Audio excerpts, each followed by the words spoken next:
Hello, কেমন আছো সবাই? আশা করি তোমরা সবাই খুব ভালো আছো আর আমিও খুব ভালো আছি। অনেক দিন পর একটা বিয়েবাড়ি পেয়েছিলাম।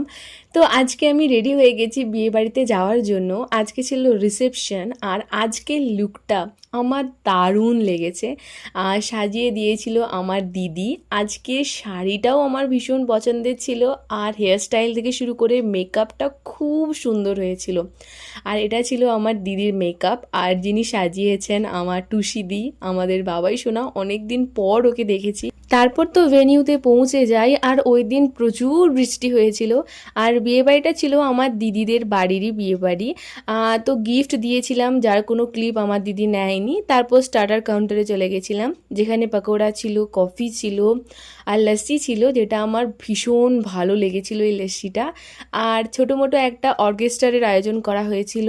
আর শুরু থেকেই সবার একদম এনার্জি লেভেলের ছিল, প্রচুর মজা করেছে সবাই। আর নাচানাচি করার পর তারপর চলে গেছিলাম খাওয়া দাওয়া করতে। আর আমার দিদি তো প্রথম থেকেই ছবি তুলতে ব্যস্ত ছিল আর আমাদের চিকু নেচে একদম হাঁপিয়ে গেছে।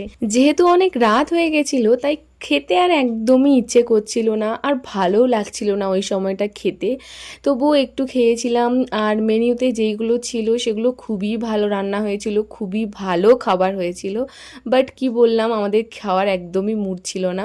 আর তারপর আবার আমরা চলে গেছিলাম নাচানাচি করতে আর এইভাবেই বিয়েবাড়িটা কাটিয়েছিলাম। ভীষণ ভালোভাবে কেটেছে। তো ভিডিওটা কেমন লাগলো জানিও। নেক্সট ভিডিও আসছে খুব তাড়াতাড়ি। সবাই আমাকে সাবস্ক্রাইব করে দিও, ফলো করে দিও। টাটা।